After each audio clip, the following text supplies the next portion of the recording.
and welcome to this webinar. I'm very excited to be speaking with two professionals in their respective fields about their take on the key factors driving business growth in 2020 on the back of our recently launched report, the Business Outlook 2020. The report is produced jointly by ACCA and the Malaysian Institute of Accountants, the MIA. Joining us today, we have Jeffrey Chew, Group CEO of Paramount Corporation. Jeffrey is a fellow member of the ACCA. And next to him, we have Wan Suhaimi Wan Muhammad Saidi. He is the Head of Economic Research from Kenanga Investment Bank Berhad. Their impressive profiles will be made available on our website. Gentlemen, say hello to our audience. Hello, hi. Hello, morning, great to be here. Well, I'm sure you will be excited with this session. It will not be complete without us discussing about the impact of the novel coronavirus or COVID-19 outbreak and its impact on the economy. Stay tuned to catch that discussion later. Meanwhile, gentlemen, let's warm up with some questions about the state of Malaysian businesses underlying the current economic landscape. Right? Perhaps let's start with Suhaimi. Yeah. Our report indicates, let's rephrase that. Malaysia is said to be an open economy, and yet our report, Business Outlook 2020, uncovers that Malaysian businesses are more heavily influenced by domestic factors. For example, we see the top two positive drivers were the overall Malaysian economic growth rate and confidence in government policies. So, Jaime, do you agree with this finding? I partly agree because government plays an important role because they are the ones who are going to facilitate growth via policies that would be conducive for businesses, and they have played their part. We also realized that after the election, the last election, the government has been very aggressive in coming up with policies to stabilize the transition, and somewhat it has helped to a certain extent to give the businesses some opportunity, and there are some hiccups here and there, no doubt. And we are a small economy. We have to understand Malaysia is a small economy, and compared to China, for instance, we are just like a province in China. So whatever the big brother does, somehow or other we Malaysia will be affected because we export a lot to China, increasingly a lot ever since for the past 10, 20 years. You know, now China is a major country that we export our goods and services. And not to forget that we also receive a lot of visitors from China in terms of tourism and all those things. It helps.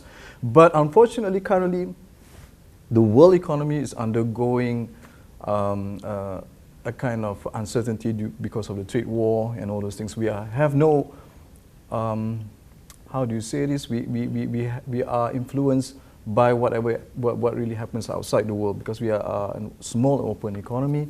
Hence, in terms of growth, we are actually, it's rather challenging. So in a way, the government, the policies that are instituted actually is trying to help to weather these external challenges. Okay.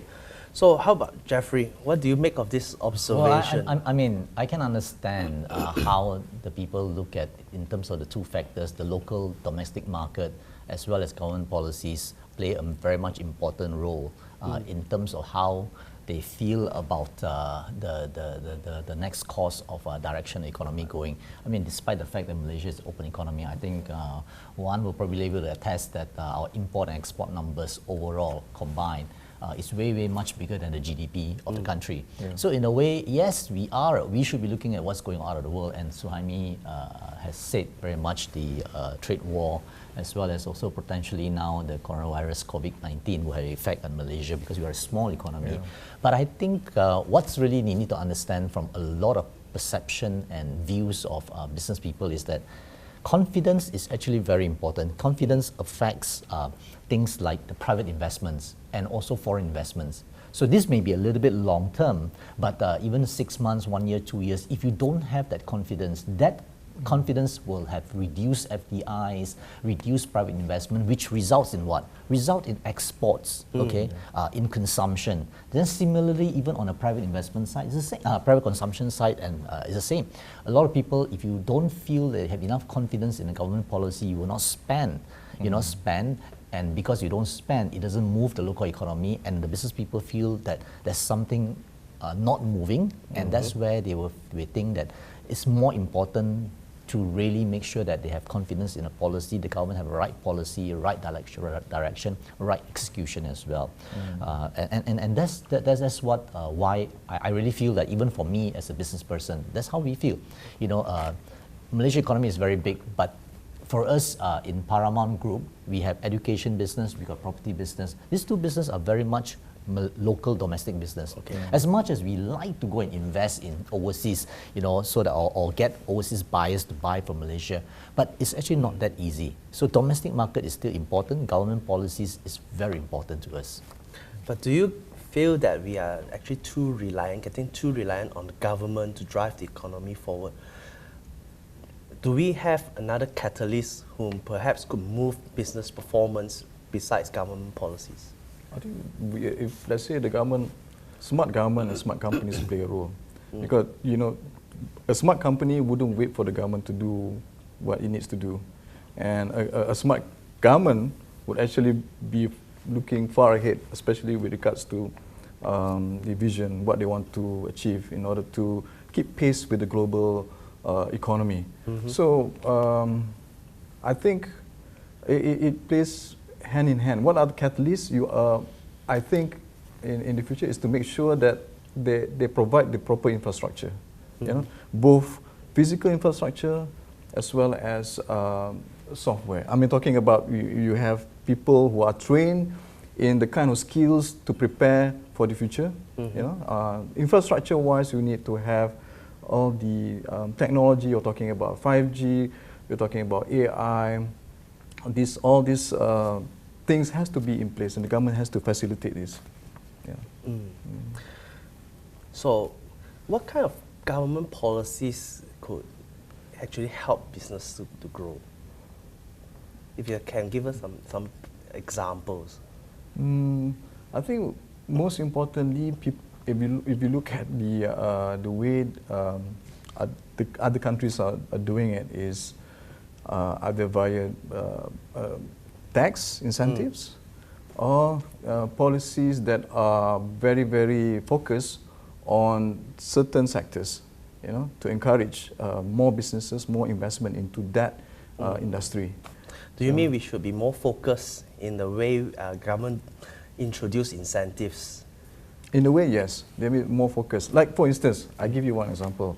Malaysia is actually a country very fertile, a lot of resources.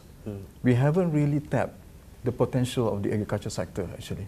You know, we're too focused on industry, manufacturing. It's good. I mean, Jeffrey will vouch it. I mean, he's into this, but we still rely a lot on food imports. I mean, we import a lot of food. That it costs a lot to the economy because it doesn't help when the ringgit is weak. So we have to buy a lot. So food security is an issue. So the government should also maybe veer itself towards, you know, tapping this industry. Now, there's a lot of technology with regards to agriculture, biotechnology, and all those things. Maybe, you know, refocus, you know, so that we don't have to rely. There's a lot of opportunity rather than everybody focusing on services, the financial sector, the manufacturing. They should also go into agriculture. There's a lot of potential there. I think maybe I can jump in on the point on why a lot of Malaysian business community likes to look at the government in terms of providing the support and initiative. I think that's probably works in the past because it's very domestic and our country was probably a decent size. But today, Malaysia is actually a very small economy vis-a-vis of the rise of China, the rise of India, and also a lot of other countries, OECD countries as well as the developing countries. So we need to really think very different. We need to realize that it's an open economy and globalization has affected the way that business are done. So we have to actually start to look at the country, not just domestic economy alone, but really look at global economies and how we can export more, how we can sell more, how we can attract foreign investment in. I think that's got to have a shift on the mindset for a lot of the business people in Malaysia. But of course, I do see quite a lot of good success in certain areas like I see, especially in accounting faculties, where I see a lot of, quite a number of accounting firms that are providing services, for their global 200 companies globally, providing support and all that. So there are some companies that have done that, but generally, a lot of industries are still looking at the Malaysian economy, and the danger of looking at the Malaysian economy is that Malaysian has a very small population base, 32 million. And the fact that the population growth has started to dwindle down, it used to be in the Tun era when he was the first time as a Prime Minister, it was 2.6%. And when you have 2.6%, you do nothing, people need to eat more by 2.6%. That generates GDP of 2.6% automatically. So the consumption today base is 1.5. Today is 1.5%. All right, and you look at also Malaysia overall in terms of the urbanization rate. We have nearly 80% of our country are in urban areas. We have exploited the efficiency, the productivity of urbanization from a 50% to 80%. So there's not that much growth anymore. So you cannot depend on Malaysia economy. You have to look out, I totally agree. Yeah, that's the reason why I think when you see the numbers, increasingly a lot of Malaysian companies are moving overseas. You look at the balance of payments, the investment outside Malaysia has increased. So net the FDI is actually net has declined because more Malaysian companies investing outside. I think that is what smart companies are supposed to do. Think ahead. You have to get out. Yeah.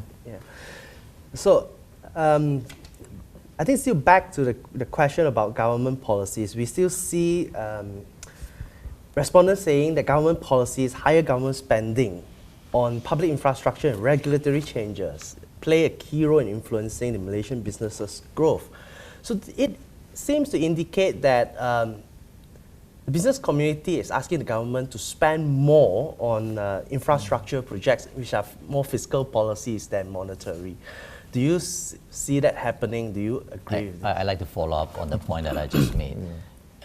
Over the last 20 years, 30 years, while the population growth has slowed down, so the ability for the Malaysian economy to consume has reduced. So the business people who have been doing the same thing again and again, they've realized that they don't have enough things to do. So they are just waiting for the government to do more infrastructure projects, more highways, more MRTs, more LRTs, more hospitals, more schools, more universities, issue more license out. But all this, at the end of the day, you must remember, government can spend, but once it's spent, there's a finite period of the economic growth. You can do a MRT, LRT, it has a 5 years, 6 years impact. And after the construction is done, what happens? There's no more GDP. Somebody needs to actually use it now. The question goes back, who is going to use it? Again, I go back to my point, demographic. Demographic, 1.5% population growth.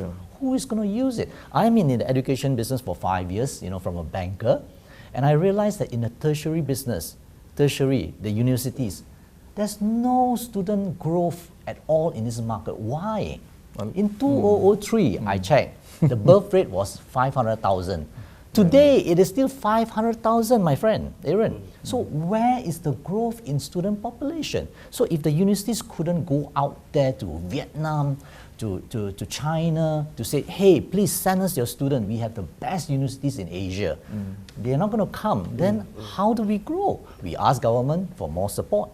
But if we keep on doing that, we will always keep on asking government support for infrastructure spending. But let's be clear, we have done a lot of infrastructure spending the last 10, 15 years. You know, even in the days of Tun Mahathir, we have done a lot. Now we're still doing a lot. The question is, who's going to use them? We got MRTs, LRTs, highways, which today, I don't know, Juan, do you manage to find your way in KL? I use Waze all the time. Most of the I get lost, right? So just a lot of infrastructure, but that is not sustainable. That is not productive in a way. It must be sufficient, like you have 5G, 4Gs, some proper infrastructure, transport, and so on. But there has to be a limit. We have to actually is sufficient and use that, but create the soft products, soft values. Like in a university, soft values means that values that people will come and study, not because we have good roads, not because of public transport, but we must have good education, good programs that people can find jobs, not just in Malaysia alone, but also in overseas as well. And that's where the difference of people have to realize that infrastructure spending has a limit. I think Jeffrey, you brought up a good point, and while it's not, I think, directly highlighted in the survey, but the consumer base that you mentioned seems to be highlighted in a slightly different manner in terms of the consumer demands. The respondents are saying that they yearn for higher consumer demands as a way to increase business growth. But it appears that our businesses are in a conundrum. Because on the other hand, respondents see rising cost of living and low wage growth as holding back demand. Not just that we don't have enough consumers to consume, we do not have enough disposable income. How do we break out of this conundrum? I think this is the perennial argument problem that we have. You know, we are stuck in the middle. You know. The middle income is the one that carries a lot of burden in terms of financing government spending, actually, because they are being taxed the most, right? But the government also has a role to build and to educate, to make sure that there are more middle income to consume, to generate more economic activity, right? But again, we also have this, it's a global phenomenon that the middle income also facing the issues of lower wage. I mean, the wage has not increased. The income has not increased in tandem with the higher cost of living. So this is happening not only in Malaysia, it's happening all over the world. And what the government has been trying to do is, actually they're trying to do a lot of things, trying to create more. I mean, in theory, you have to create more, basically create inflation, but again, if you create inflation, high costs, but businesses are not moving in order to pay employees more. So this is a paradox. So at the end of the day, we are actually facing, a kind of situation where we have to find other ways of earning more income, either through investment or through doing business. Yeah. But those are risky. Those are risky things to do. Actually, so Hamid, before you continue, I just want to echo that our survey found businesses to flag staff costs as one of the key challenges. Yeah. So before we start looking at businesses to start paying for more, they're already saying, "Whoa, wait a minute. Okay, I think we have a problem paying our staff." Yeah. This is the disruption that is happening right now, because employers, they are facing global challenges. The world is becoming more globalized. Of course, the trade war is slowing it down, but we cannot run away from the fact that cost is a main issue. Every business is looking at cost, and they will.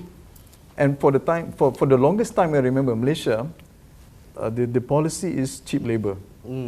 Right? And sometimes we even import cheap labor. Yeah, to our detriment sometimes. Yes. So in response to the challenge of paying staff what they want, right? And employers or businesses have shifted towards to import cheaper labor Yeah. to supplement businesses. Yeah. So again, it seems like we're in a vicious cycle. Correct. So, what can the government do about it? Well, I think it's back to education. You know, it's a training, retraining, making sure that they are well equipped for the new economy, the new digital economy, whatever you call it. This is where the direction is, and also I think they should also look at the immigration policy for migrant workers. They cannot be bringing in too many of them, and that would definitely have adverse impact on the overall wage increase. Yeah. My take in terms of the direction, which is a very tough challenge, not just for Malaysia, but for every government in the world. How do you actually try to control or so-called maintain a slower inflation, but yet able to have higher income growth? It's very challenging. If you cut costs, you're not going to make more money, because if one company cut costs to make sure that they have enough profit to pay for the employees, then you cut your contractors, you cut your capex, you cut everything. What's going to happen is that the whole economy is going to feel the negative impact. So there's a spiraling vicious circle going down, and smaller GDP will be going forward. So if you look at that way to try to able to pay or improve your profit, it's not going to work.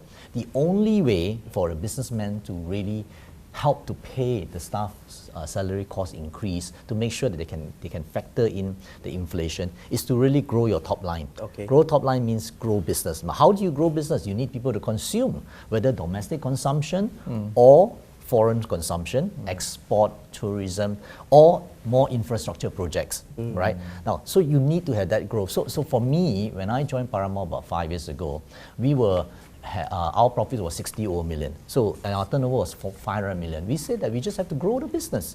If you guys, everyone, the 1,000 over staff, you want your salary to increase, we cannot do other things other than growing our top line. Right. So we grew our top line, we grew our profits to more than 1 year. The 2 years ago, we were 180 million. 3 times more what we had. Last year we were 151 million, 218. So this year we are having a strong number as well. So in a way, with that we can actually increase the salary, pay more bonuses, and pay for performance as well. So that's the only way that income can rise. So I think my view is that the right way for every country to go is to really grow the income level, improve the quality of income of the employees, and train them either in universities, in school, in the workplace, in the community, in the network, so that they can actually create better ideas, better execution, better managers, better salespeople that can sell domestically, regionally, globally, create products that can be excited by people from all over the world. Right? And that's the only way that we can rise the income. Focusing on cost reduction ain't going to help, because it goes on the spiral of going down and down and down. Right? Raising income, quality income, that's the way to go. So government policy should be designed to help us. Okay, how do we able to create quality products, quality execution, great sales innovation, great execution skill, great delivery infrastructure in a country? That policy should be done, and even infrastructure spending must be designed not towards against domestic consumption. It should be designed and invested in areas where we can actually export more. We can actually attract more FDIs. We can have more people buying from overseas rather than us spending money on importing and also consumption. Right? I mean, if we build more highways today, what's going to happen? More people Malaysian will go on the road. How is it helping us? Because the country population is not growing, right? So the road's going to be empty, it's not fully utilized. We should be putting money in infrastructure where, like agriculture, one said, agriculture is an area where now prices of vegetables and it's very expensive.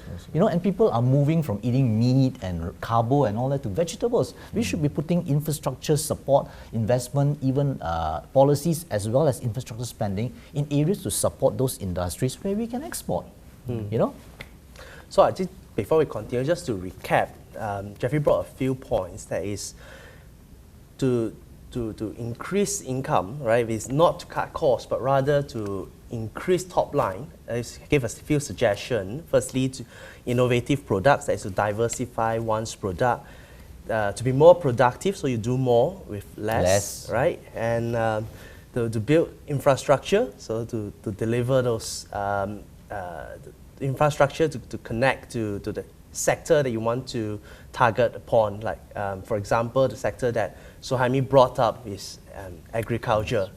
Yeah. So, on one more point that I think I would like Jeffrey to elaborate more is you touch upon to export, that is to capture a larger market. And closer to home, we have a regional market to tap into. Our survey indicates that ASEAN, there are strong growth in ASEAN countries, and that is a key positive factor driving businesses growth. Yet from the same survey, we see only about half of PLCs are planning to invest into another ASEAN market in the next 3 years. So Jeffrey, you're coming from a PLC, I'd like to seek your views on this observation, and perhaps can tell us if your organization is also investing into another ASEAN market. Well, I think this is always a very interesting point that I always quote, that in America, you have the United States of America, okay, United States of America. Then of course, then you have the European Union. You know, that's where it's much easier to do business across the region, like different countries in the different states in America. Now, we don't have a United States of Asia. We don't have a Republic of Asia. Every country, we have so many, more than 10 countries in Asia, ASEAN, Asian 10 countries alone. And each of the countries, they have their own monetary policies, they have their own currency, they have their own rules to protect their own domestic industry. And worse is that they have their own languages, they have their own cultures. So that is actually a major challenge for countries like Malaysia or even Singapore or Thailand to actually invest in another country. There are some very successful investment. In fact, actually, I think there is more investment from Thailand, from Singapore, from Indonesia, in Malaysia than Malaysian in those countries. So the question is why Malaysian have not gone out. Now, basically, I think the last 20 years, the economy was growing very well. We have a resource-based industry. We got oil, we got commodities, we got strong manufacturing, and we were actually enjoying it by building infrastructure, using those money, right? Exported, take the money, and then spend on infra. People make money from infrastructure projects and continue on. But it has to stop. It's stopping now, and that's why we are struggling. So what we need to do is that we should start focus. Singapore doesn't have resources like Malaysia. So they look at investment into other countries to really grow their market. Okay. So for us, we have to, so for Paramount, we look at the same thing. We have started our property business when I joined 2014. Our property sales were 300 million a year. So we grew it, we pushed, we hire more people, we pay people better, we get better products, we get more innovative sales. Our turnover in terms of property have gone up to about 800 million to 1 billion. So double, triple. So now we say that, hey, we are in that kind of size where we are starting to be a bit difficult to maneuver within the domestic market because it's getting more saturated. And that's where we got to look outward. So we look at the regional strategy. And in fact, I said that I'm not going to go to Australia, London, or Singapore, because this is the countries that the rest of the world has gone the last 5 to 10 years. We are a bit late. We are the kid that late at the block. So we say that we're going to look at the different strategy. So we look at regional markets. Exactly, we look at ASEAN. We look at Thailand, we look at Philippines, we look at Indonesia, we look at Vietnam, Laos, Cambodia, and we said that at the end, after do all the risk management and also the risk and reward, we decided that we want to go to 3 countries. We want to go to Thailand because it has a huge population, right? We want to go to Philippines because also huge population, and in politics wise, the last 10 years it has been starting to get their act together, and the economy is starting to move. We want to go to Vietnam as well. So these are the 3 countries that we said, and with that we executed our plan. So last year we got the board to approve us to invest in Thailand. So we started the study, and this year we announced just 2 weeks ago. I was in Bangkok for the last 2 weeks despite the COVID, okay? 2 weeks, one to attend the board meeting, one is to actually launch the project. So we were in Bangkok, we are investing in a 180 million project with a partner in Thailand. Now going back, it's not easy. They showed me the joint shareholders agreement. They said, you want to take a look? By the way, your legal people has taken a look at it. They have translated and looked at it. Jeff, you want to take a look? I said, it's all in Thai. So, any point for me to look? So just sign, okay? So language is a challenge. And I couldn't speak Thai. So again, a lot of translation, and they also have to learn how to speak English as well. So finding a partner is important, and we need a partner. Whereas I think Malaysia has a very open policy. We have a lot of people who can come in to invest in Malaysia without needing to speak Bahasa Malaysia. Speak English is good enough. Unfortunately, it's a bit difficult for Malaysia. We can't, right? So even investment policies, Malaysia, you can have more than 50% ownership. In some industries, if you get the approval, you can get 100% ownership. In Thailand, we get 49% ownership. That's max. So there are challenges, but I guess as companies today, you cannot just sit and rest on your laurels and say, okay, I doubled my turnover the last 5 years. I'm just trying to see how much more I can grow locally. The market is getting smaller and smaller because everybody is becoming bigger. So you just have to struggle with the language, struggle with the translation. Yeah, you got Google Translation. Use Google Translation if you need to, right? And that's the way to go. So we are moving, and I really think that I hear quite a number of property companies are also looking to go out as well. And I hope that other industries do the same thing. Really need to go out. In fact, businesses who say that they are not investing into ASEAN markets say they would reconsider if there are clarity in the local regulations and laws, better ease of doing business such as getting licenses, and one of which ranked quite highly is to have a local business partner or business network who knows the local landscape. But then, as you pointed out, not knowing this is not an excuse not to invest into those markets. So maybe tell us a little bit about how have you navigated around these difficulties? Well, when I presented to the board of Paramount, we have very distinguished and very good, strong board, and they won't let me get away without proper structure in terms of the investment. So we said very clearly, we'll invest in these 3 countries. Okay, we will have a certain percentage of our investment value that will be there. How much potential contribution will come out from these countries over a certain time frame, and we have caps in that. And we also say that we will not go in the first project on our own. We will always need a local partner in these 3 countries.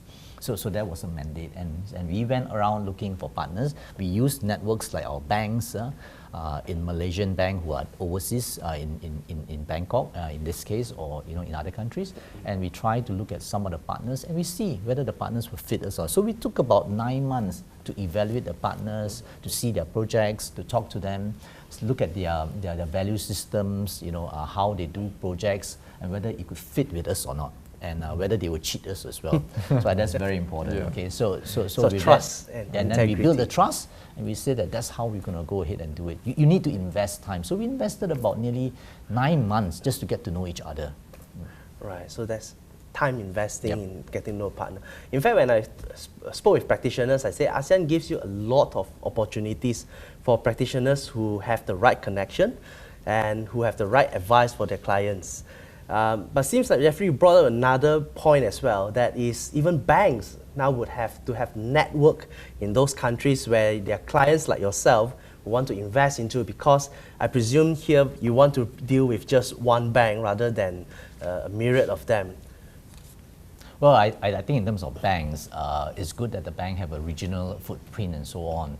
But you have to actually realize the fact that in all these countries, most of the Malaysian banks or even Singapore banks that are in the region, they are not very big in those countries. When you go to Thailand, most of the foreign banks are very small. So again, they can do some part of the business, but a lot of business will still needs to be done by the local bank. So even for banks that are from Bangkok Bank in Malaysia, again, if you are investors from Bangkok, you can depend on Bangkok Bank for certain facilities, but bulk of it, you still need to depend on our local giants like Maybank, CIMB, RHB, and even some of the local foreign banks as well. So you need to expand, but you could also realize that it doesn't mean that your home country investors are going to use you 100%. They still need to work with local banks. Thank you, Jeff.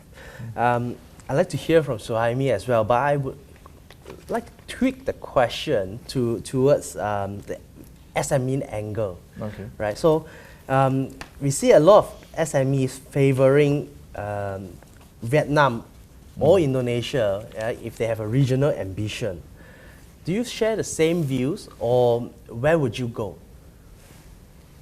Well, I mean, referring to what Jeffrey mentioned earlier on, these countries have similarities. They have big population, and they have not only big population, they have a young population. Yeah. So to, this I is a think huge to recap, market. Jeffrey mentioned Thailand, Vietnam, and the Philippines. The Philippines, yeah, and I mean we can add Indonesia. You mentioned just now. So this, what we are lacking is actually the numbers, all right. But we are not but we should not say that we are not lacking. We also have some other plus points, like Jeffrey pointed out. We have a big number of English-speaking workers.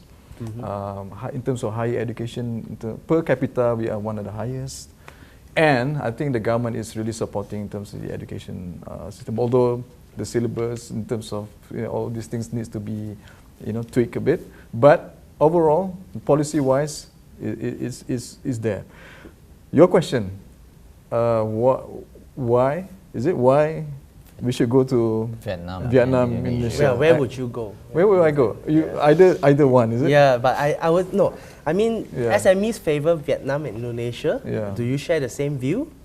You may say, and I see that I you think, say yeah. because they are large population. Yeah. Yeah. So maybe next question could be why do you choose Vietnam and Indonesia? Like, what's the draw?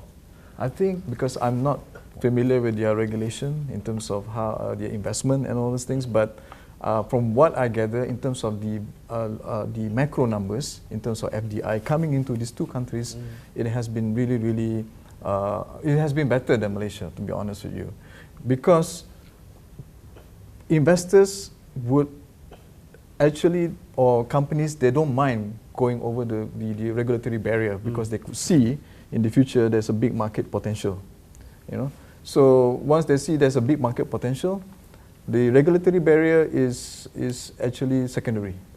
So my advice, if let's say SMEs who have the will and they want to expand, they also have to have that will. Maybe Jeffrey would want to add his experience, the fact that he went to Thailand to invest. Countries like Vietnam and Indonesia are still a new frontier. So new frontier, you have to face these challenges. But you know that in 10 years' time, definitely you back your money or some return from your investment. So it is advisable, if let's say they want to expand, they should look outside and it shouldn't go too far. Indonesia is a big market. There's a lot of migrant workers here. So sometimes they do associate whatever products or brand that we have here back to their own country. This is where the job for familiarity is there. Yeah. So it's the job for Malaysian companies to really promote and the brand in order to get them to also be familiar with it and also be easy for them to market, easy for Malaysian companies to market and penetrate these two countries. Yeah. But I think, I can understand where the SMEs feedback are coming, why preferring Indonesia and Vietnam. Both are very big markets. In fact, Indonesia is probably the biggest market in Asia, in Southeast Asia. So for us, we would like to go Indonesia, but it depends on industries, because a lot of your surveyors could come from manufacturing companies. Correct. So manufacturing companies and agri companies tends to be a little bit more going to Indonesia because of the size of the market and the huge manufacturing potential. But for us in the property segment, Indonesia doesn't seem to be that attractive in that way compared to big cities like Bangkok, Manila, Ho Chi Minh. So it depends on industries. So I guess let's not assume that because your SME says Vietnam and Indonesia is the best Asian countries. No, it depends on which industry you're in. For example, if you are looking at digital fintech digital business, it would be possible Indonesia, because Indonesia has 300 million population and the opportunity there. Of course, it could be in Philippines because it's easy to reach people through using mobile phones and all that, rather building branch infrastructure and so on. So it depends on which industry. So I really urge, all the CEOs and CFOs think about it in terms of which industry you are, which part of the region makes sense most to you. You know, some want to go to Singapore because you want to be in businesses in a small little island where you can compete for certain part of business. Then you go there. You want to do the wealth business, maybe that's the area you want to go to. So it depends on industry. I agree, because it depends on what kind of niche you are in. Yeah. You know, if let's say you can compete rather more successfully, then why not? You know, it's all about competition. At the end of the day, whenever you go to a market, it's all about competition. Yeah. Right. And what is the problem that you can solve with Yeah. your product? Yes, product. Yeah. Yeah. So I think solving. for Jeffrey, going to markets with urbanization is your priority. Rather, perhaps Indonesia is quite spread out, and we don't see much of urbanization other than in Jakarta, where it's already overpopulated. No, Jakarta could be a new Jakarta. Yeah. On the other side. So what about the new Jakarta and the Borneo Island? I don't know. I mean, honestly, I think it's an ambitious plan, and I applaud, you know, that kind of vision to build a new city completely, and it will create a lot of excitement for not just for Indonesia itself, but also for potentially even for us in Malaysia, because it's within the Borneo. Yeah. So that's quite exciting, and I think we need bold plans like this in a way in the Asia region, so that we can actually culminate our resources, our effort to see a vision of what 30 years, 50 years, the change of the whole Southeast Asia landscape. Yeah. Okay, I think bring a conversation further, but still on the topic of global landscape, we're going to touch upon the US-China trade conflict. When we did this panel session a year ago, my colleague brought up this pepatah Melayu which says, gajah sama gajah berlawan, pelanduk mati di tengah-tengah. Yeah. Right, so is Malaysia going to be the pelanduk here? Oh, okay. It's difficult to assess, but on a general overview, it all depends on how well we integrate with the value chain, the supply value chain. And if you compare to other countries, I did basically, we are not bad. We are somewhere in top 5 in the region. Yeah. So it depends also on other factors. You know, you talk about government policies. You got to talk about all these things. Will in terms of investment coming in from China, whether they want to relocate. You know, how fast we can process their investment proposals or application, and the kind of infrastructure that is available. So these are the things that overall, I think we are in a way benefiting, but it's a period of adjustment for everyone, because we never thought this would happen, and it happened. And in the era of globalization, it's like going backwards. You know, we're moving two steps ahead, but because of the trade war, we are moving back a step back. That is going to disrupt a lot of businesses. Yeah. In fact, respondents indicate that if the trade war were to extend for another 3 years, many of them will suffer. There will be they will face either marginal drops in financial result, but in fact, what we see is those who say they will have significant drop in financial results jump from 15% in 2019 to 24% if it were to extend for another 3 years. So those who say they will not be unaffected is now showing a lesser number. So I wonder, if the trade war were to extend, should Malaysian businesses now start to choose sides? Okay, this is where the dynamics of a smart company comes into the picture. How they would deal with this kind of scenario. Whether they would, let's say, if you are an SME, maybe you don't have that expertise, but you can of course engage consultants to make sure that you know what would be your next move. But if you can't, that means the survival instinct has to come in, kick in. Once that kicks in, then you start to think, more creatively what to do with your business. Either to expand, like what Jeffrey mentioned just now, we should explore the potential in overseas market, maybe do some research and do some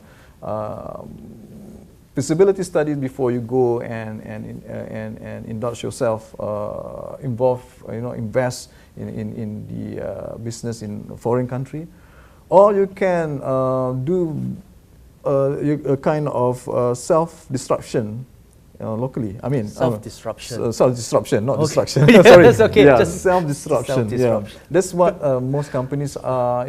All these business thinkers are saying. You need to disrupt within in order to make sure that you survive, or else Darwinism will take over your business. That's how it works. Okay.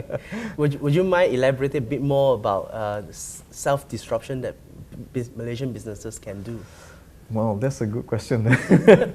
And maybe Jeffrey will maybe add to this as a practitioner. But theoretically, the idea of creative destruction is not new. It's been like ever since the invention of the wheel. Then you have all this all the way to the current technology, AI, big data, and all those things. So it's how fast you adapt. It's all about how fast you adapt and how you capitalize on that technology. I'm talking very general here, but as a practitioner, maybe Jeffrey can elaborate on that. Yeah, I think when we talk about the fourth industrial revolution, digitization, I think every company has to accept the fact that you have to move on this journey. The next 10 years, 15 years, or 20 years, you will probably see 60% of the workforce will be no longer required. Right. Not too sure whether we replaced by a new 60%, but it could be even lesser, different viewpoints here. But I think it's important that every company starts to move on this journey. So for us in Paramount, we are in education, and we just divest majority stake in the tertiary as well as also the K-12 recently, but we still have minority share.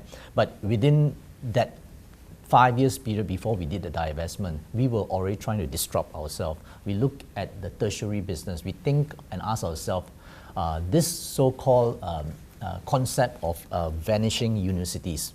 Will there be universities in 30 years down the road?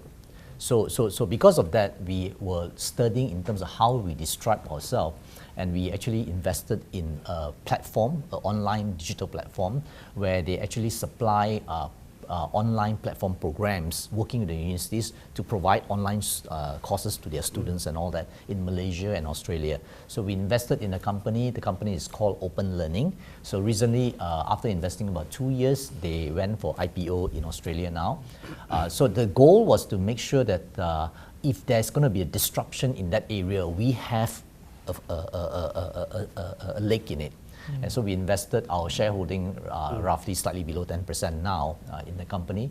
And of course, while we are exiting in terms of divestment on the majority stake in the tertiary, but we are leaning on using our domain knowledge. We understand the industry pretty well after being there for 30 years plus on tertiary.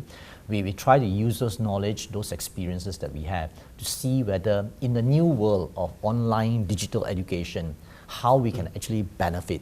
So that was the strategy that we had, and now we are working on this strategy. And who knows, to us, while we are providing university courses online to make it more efficient, more productive, more effective, but who knows, it could also morph into a different industry altogether.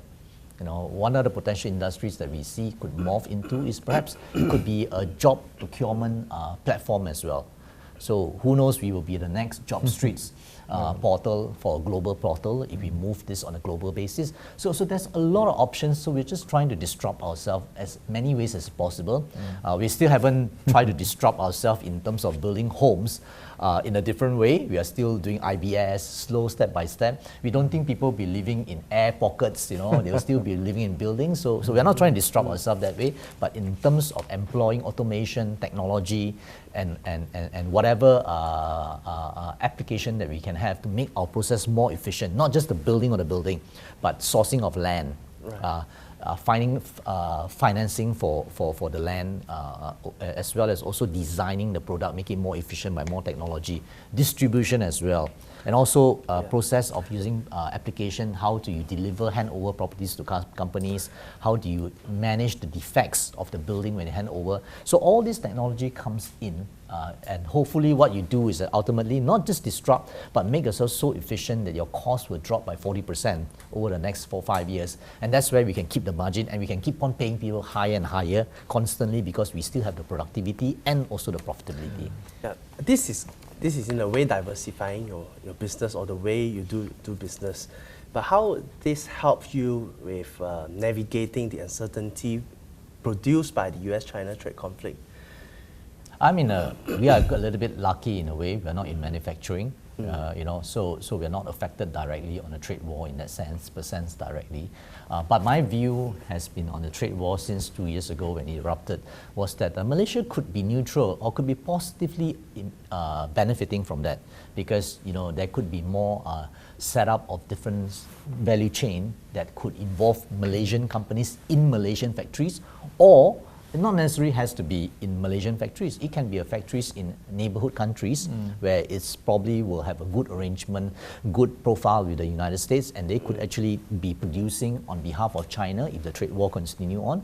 And it doesn't mean that you have to be 100% owned, then you're Malaysian owned in Vietnam or Malaysian owned in Sri Lanka or whatever. You don't have to. You can have a 30% stake in there, and you can actually provide consultancies, you can provide management services, you can provide product expertise in their development, and you can actually source income from there.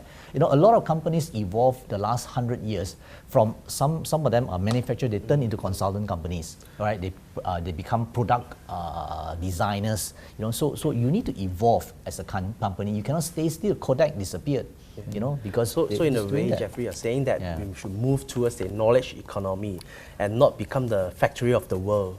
Not necessarily. Not necessarily. You got to be flexible. You got to be flexible. In some places, you want to actually be the manufacturer, right? You know, some instances you want to be the distribution. You want to be the Coca-Cola of the world, right? Some companies you want to be a branding company. Some companies you want to be the ownership of the knowledge. It differs. It depends on and that speaks about a huge opportunity that companies have. You know, as an entrepreneur, you have huge opportunity. Which one you want to go? You know, you can do all of it. Making stuff is something that is inherent in all, you know, economy. That is growing from and graduating from developing into developed. So if you're a country that never had any experience in building stuff, then, you know, you cannot jump into the next level. So, you know, that's the economic point of view of it. Yeah. Okay. I think we've touched upon technology, innovation quite a bit in both gentlemen's sharing of views earlier. So I thought it's now timely to bring into our conversations, right, the key trends that's happening or unfolding over the next 5 years. What our survey informed us is that technology is intertwined in 3 of the future trends that will unfold over the next 5 years. For example, digital revolution and transformation, automation, use of AI, and future workplace mobility. Again, this points to us that there are opportunity for self-disruption, as Suhaimi pointed out earlier, and Jeff has also elaborated. But again, here I would like to ask more specifically, maybe to Jeffrey first to start this conversation. What are the technologies that your organization is investing or has invested into? Be it cloud, analytics, machine learning, RPA, or combination? I think, Aaron, what we believe, or what I believe, is that I tell my board very clearly, okay, the next 10 years, it's not going to be business as usual. Things will change, and really we don't know what's going to change to, right? So we just have to start the journey, right? You've got to start the journey. I'm with the bank for nearly 22 years. 22 years, we see banking is actually one of the earlier industries that has started automation. Over the 22 years I've seen, all the documents have been scanned already. Of course, not in cloud, but it's already scanned, put into all the servers. So banks already invested so much on technology. Now, but a lot of industries like property and education, we have not done that. So I say the first step is that you've got to digitize your processes, your documents and so on. So how do we do it? There's so many things that we have to do. Okay, because we start late, we have not invested, we don't even have that money at that point to invest. So the first journey is to do it. And first thing we did is that I told them that we have a co-working space. We developed co-working space under the brand of Collabs. We have already 4 centers in Malaysia, in KL. So we said that first thing I want you to do is that I want to move the whole property division into a Collabs. Now, why I want to do that? I said, well, first I will probably help to reduce the space that you use per square feet, but I'm going to take away all your rooms, your cabinets, your filing cabinets, your storage and all that. And what does it do? It forces you to actually start to digitize your processes and your documents. So now we are already doing all that in a process. After putting all the documents into a software, into application, into the cloud, we are using cloud more. Now we are using cloud. And what's next? We have to start to shift the process to digital. So our process internally will have to change. Procurement, distribution, sales monitoring, everything will come digital. Next stage. Then after that, our procurement, our communication and bidding and all that, with our tenders, our subcontractors will all go digital. Why do we do that over time? Because it's much efficient. It saves more money and have better distribution network. So we're going to build all that. Our handover in terms of keys and all that, we use technology. We will work with small companies and big companies to have apps to do that. Over time, when we manage properties will also use technology, property type technologies, to able to make it more efficient to run apartments or buildings and so on. So in a way, that's forcing the people to apply all sorts of technology. First, we talk about cloud. Then we talk about potentially applications. Right, then we talk about potentially using AI, using big data to look at how we can get better customers. We know that 1/3 of our customers buy Paramount Properties second time. Okay. So how do we use big data to source for these customers? That we are talking about Bangkok, right? We said that we're going to use our data and see customers who have bought more than 1 time or 2 times. We're going to offer them a 2 nights, 3 days hotel in Bangkok, so that they can actually go there for free and then go and look at our apartment project. It's really to build branding, so using data. So there's so many, all this technology is not something you go in, I want to do big data. No, it's what is your business and how you can leverage on those technologies and able to make yourself much more efficient, much more productive, and build your customer base and your revenue and your business bigger and bigger. And that's what we are doing. So we don't know where we are going to go. We don't know one day we will have AI. We definitely will use AI. We are using big data. We are definitely on cloud. There are a lot more things that we will do. So everything will apply. But the impact I can see from what you just shared is that technology helps you to capture the customers and, to be more specific, your repeat customers. Absolutely. And where they want to go. So to sum it up, it seems you are growing your consumer base organically based on your repeat customers, but with the help of technology. Yeah, we might work with partners who have different sorts of database where they can actually go and data mine their database and work with them so that they can actually cross-sell. So all sorts of things we can do. And to us, one of the core values is that we are very, very, we want to be very bold. And we embrace the future. I mean, although we all say that things are not doing very well, so much uncertainty here and there. But in a Paramount Group, for us, we are very excited about the future. To us, we embrace the future with a lot of energy, with a lot of potential, because we're going to be so many things that we can do, because of if there's no 4th industrial revolution, it's going to be a boring Paramount. Right. But the exciting part is that we have this, and a lot of things we can do. Yeah. What about Suhaimi? I share Jeffrey's view because without new technology, I mean, the word new itself is something that, you want to be involved in, especially when it gives you the capacity to grow even bigger. Yeah. So when it comes to technology, AI or big data, and we talk about big data, Who would have thought that data is a new oil right now? You know, Correct. it's expensive. You know, you have to buy. You know, then you have people to analyze it and all those things in order to get what analytics that you want from the data. So to benefit your business.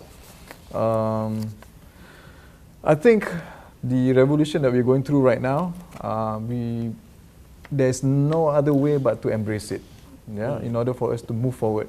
You know, if we slack, it's going to be at our own peril. That's it. Yeah. Is there any specific technology that organization invested into and you see significant impacts from it? Significant technology.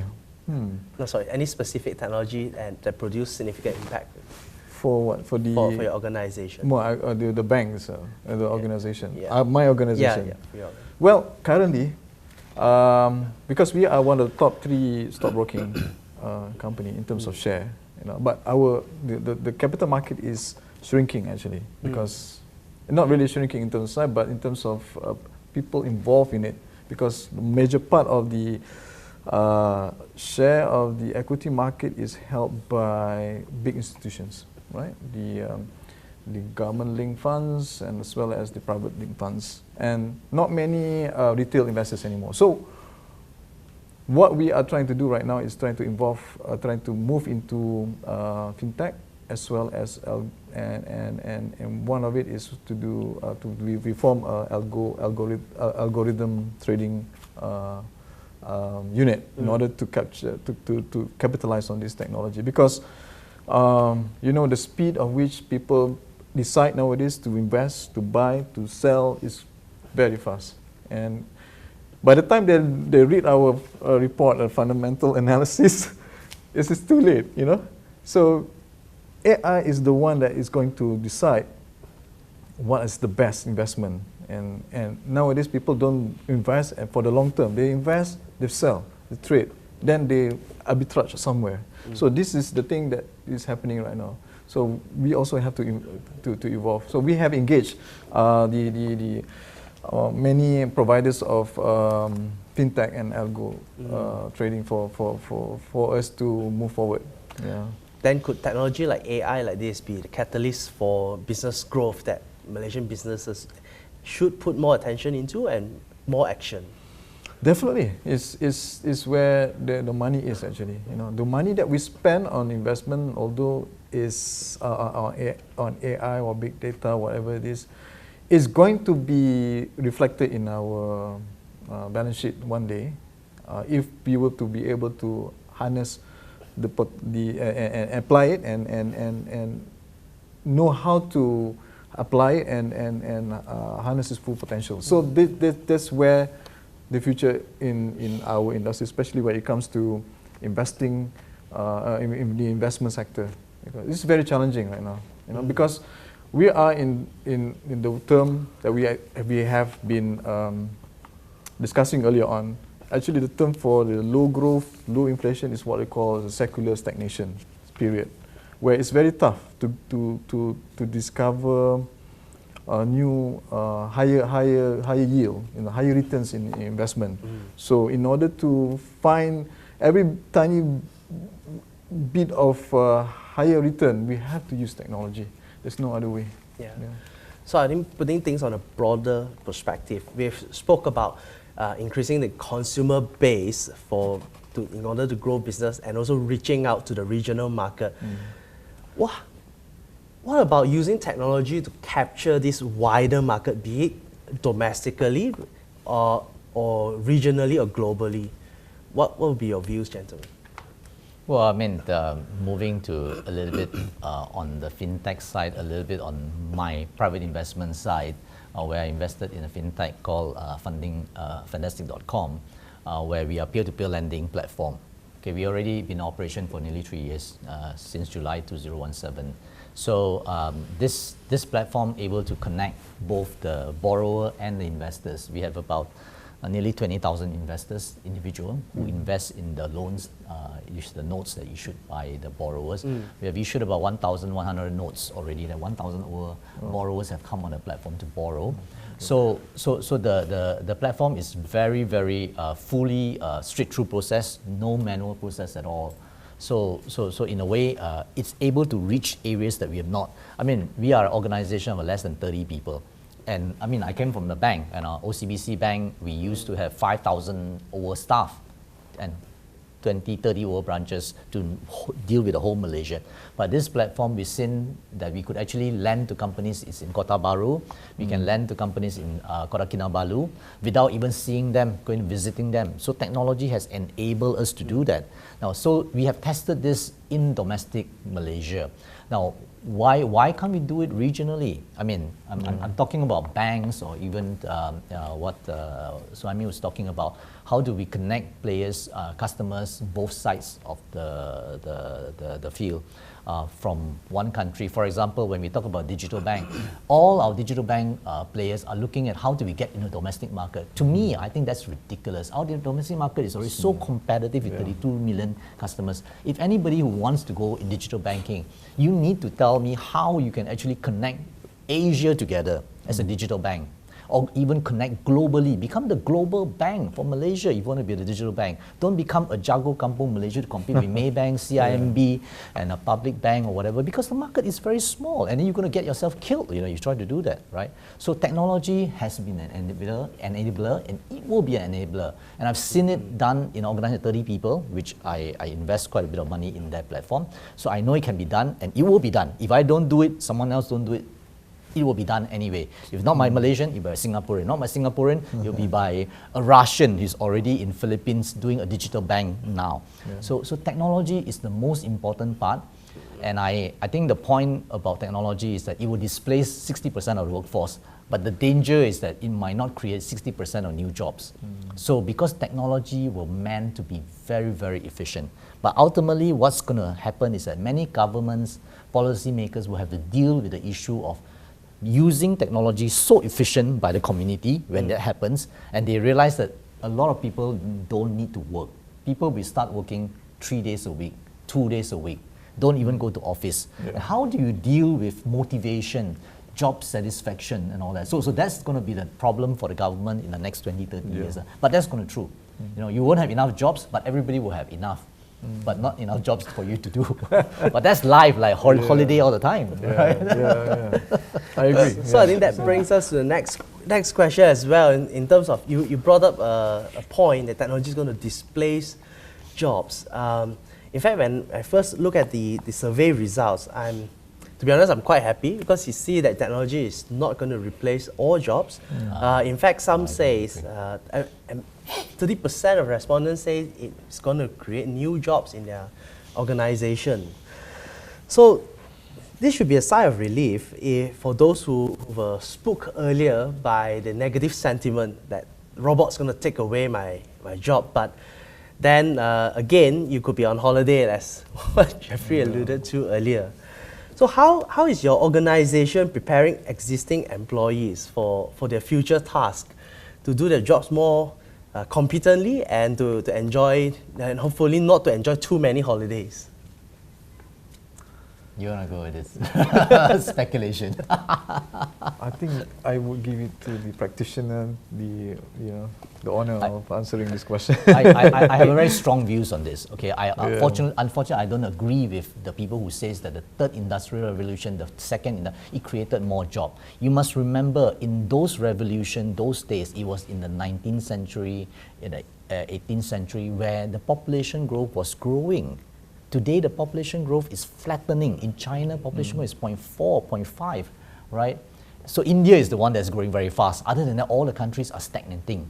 Malaysia is 1.4%. So I look at technology. Technology is already very efficient. I give you this example that I went into Paramount in the property industry, which I have no experience at all as a banker for 22 years. So what I did is that I do know about research. I do know that you need to do research before you do anything. So I wanted to do a research about the overhang situation in terms of property, how much supply is coming on stream, state by states, and so on, and how many of the projects are not sold yet, even under construction. Those are completed, still unsold. So in the past, I was in Citibank in the early days of my career. We have industry study, these thick files, and it was done by this company, DynaQuest. And they probably take like maybe months, a team of 20 people to create all these industry annual reports. So I said that, okay, I'm not going to do that. I'm going to start to do research on my own. So I used my PA. PA as a secretary, no more things to do, so you become a PA.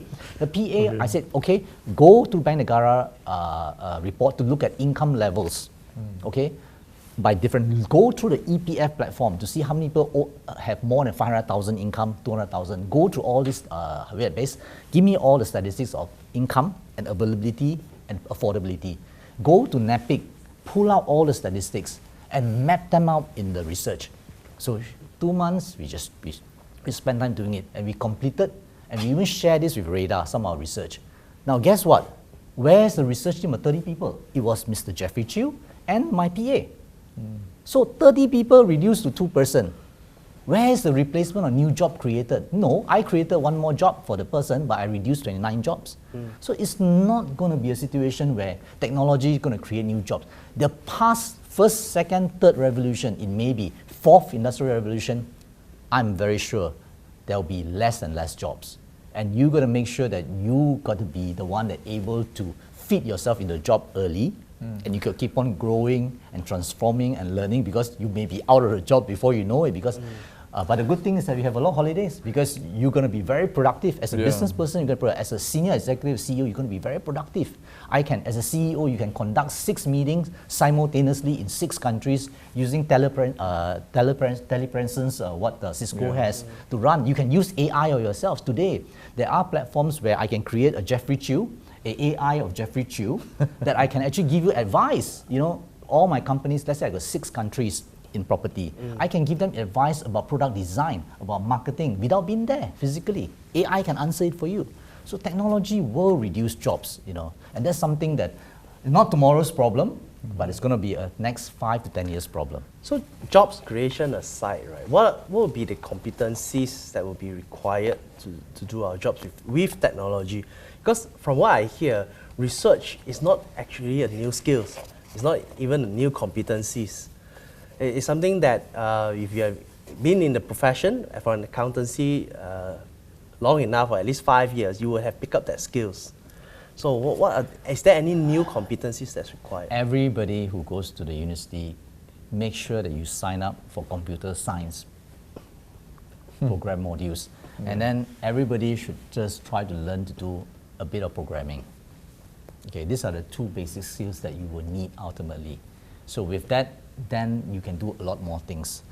There's no such thing that, okay, you need to be an expert in AI to be successful. Not necessary. You know, you have to be an expert in data science. Yes, there are jobs there, going to be jobs there. But I think everybody needs to have that 2 basic skill.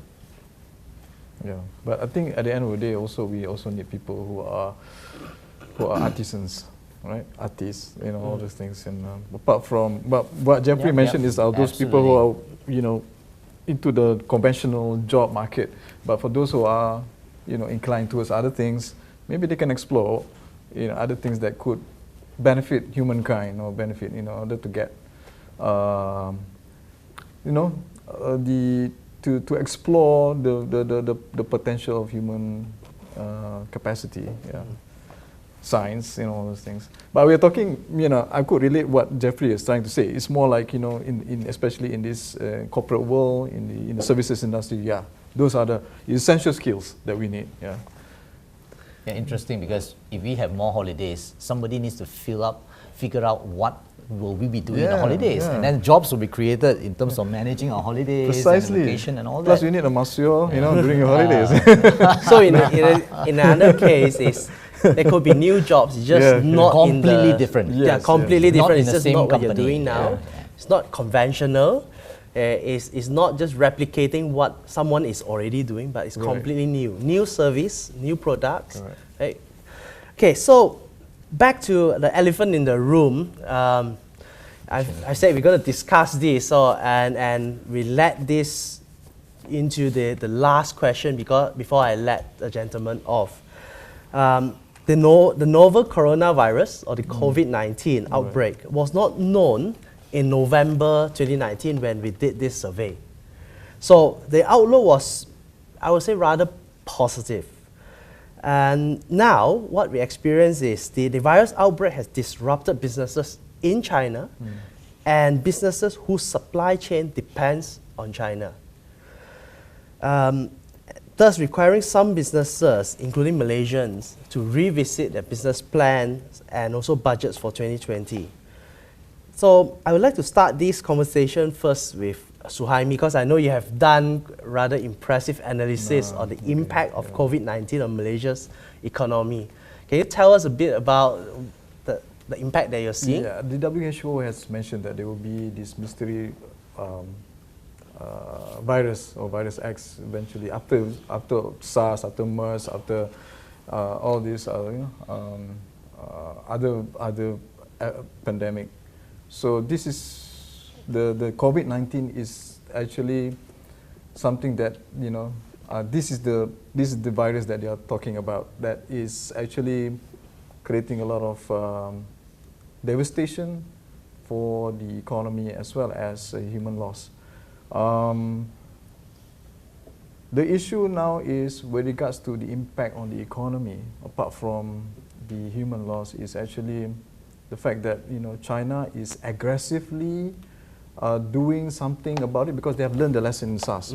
They've locked down, a massive lockdown, never before in history of mankind, for that part of area where they did a lockdown in Hubei and other parts of China. And I think so.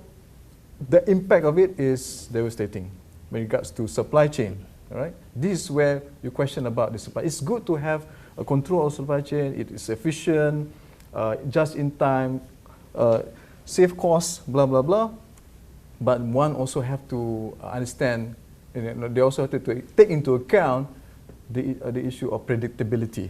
So that means China, or for any industry for that matter, must not depend on one value, the supply chain. They need to be diversified. They need to be relocated, and this is where our earlier discussion just now we talked about Malaysia would benefit. Other countries that have set up the kind of supply chain or industry to support the other supply chain along the way will benefit. All right. So this is where we can benefit, and the impact on the economy is nonetheless very.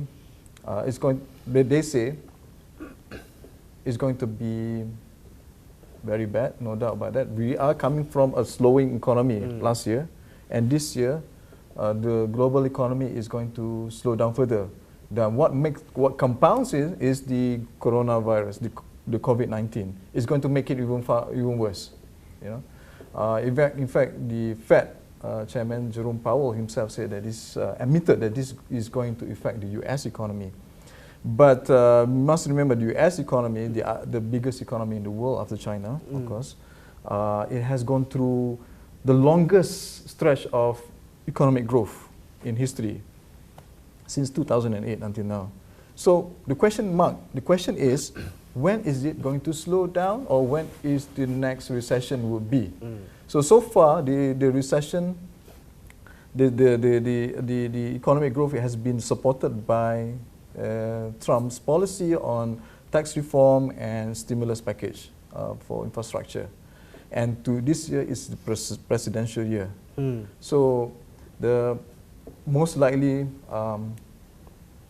we believe that he might win the election, and he might tone down on his trade war rhetorics. So if that happens, we may see a better growth outlook, because this is partly engineered by him and his advisor to make sure that he will win the election, and after that he may turn down. This is my point of view. Maybe I'm wrong, but I think he will turn down, and the world will get back into the growth groove. But I think with China's going through this kind of turmoil, and the rest of the world is facing this slowdown, we are actually going to go into a possibility of a recession. If not this year, we're talking about next year. So we have to brace ourselves, basically. you know. And this COVID-19 is actually a conduit. It's going to trigger the. Is there any particular sector that will be most impacted with this? Well, now, okay, back in 2003, it was only more in the services sector. It didn't really affect, I mean, talking about tourism, it didn't really impact the manufacturing that much because of the value chain, because China's economy then was only 4% of world GDP in terms of PPP, purchasing power parity.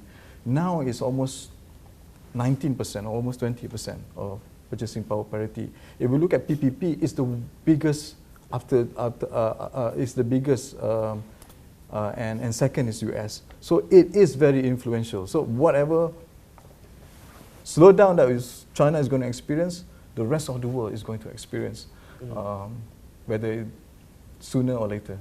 Meaning it's going to cut across all sectors? Mostly all sectors, I mean mainly the services, manufacturing, and I think, I mean basically not all, but they will have some effect. But there are some sectors that would be benefiting. Of course, if you are the manufacturer of the mask, definitely you're making lots of money, you know, or gloves or whatever it is. So generally, I think every sectors will be affected, but most will be services and manufacturing. Yeah. How about Jeffrey? Do you see any impact on property development and construction sector? Well, I think I always, from the 16 to 17 onwards, you know, as what I always watch the U.S. economy, you know, U.S. economy has the longest run without a recession, you know, in history. So it's going to happen. So I always build the business and manage the business with a recession coming. Whether it's 2 years, 4 years, it will come. So we're preparing for that, and that's the reason why we did a fair bit of divestment to really raise cash for the company. Today we have quite a hefty so-called war chest that we can do a lot of things we want to, but we don't see significant impact on COVID-19 yet, because we could probably see in a knock-off effect from other industries, affecting the parents of the private school, affecting the tertiary education in terms of affordability as well as property. But at the moment, we don't see yet.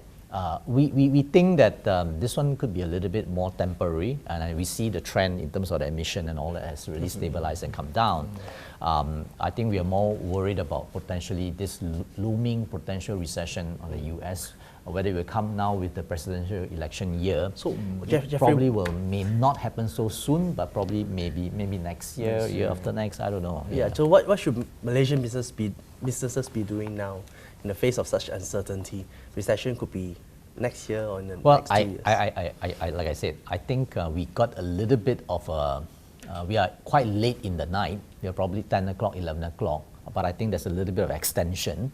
So we do have a little bit of room, potentially another year or so, but we need to be a bit careful and be ready for potentially a recession in the US. So just make sure that you have enough financial resources in place, whether it's your bank facilities, some of your tenors of your loans. Make sure that you have covenants that bank cannot pull back your loan. And also when your sales comes down, you have enough buffer. Don't have a situation where you only can last 3 months. You're going to get into trouble very quickly if you do that. So brace for it. For us, we have been bracing for this since the last 4 years.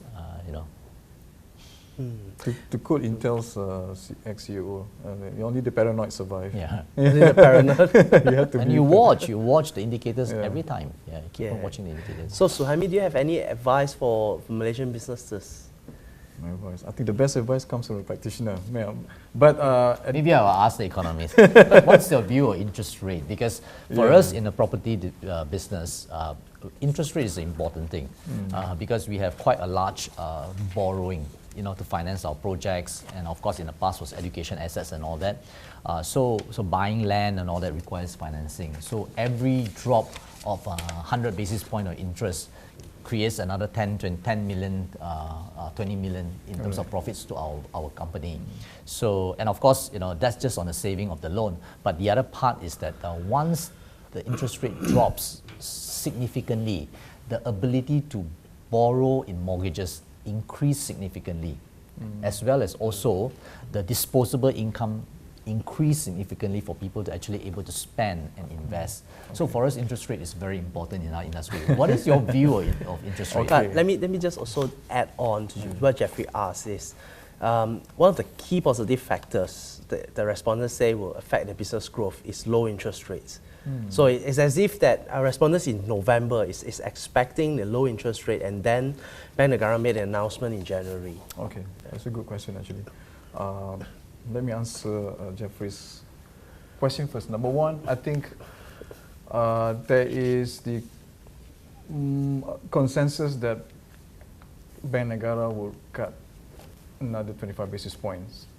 You know, they still have room to cut the OPR, the overnight policy rate, by another 25 basis points to 2.5%. Okay, the last global financial recession, the interest rate, the OPR was down as low as 2%.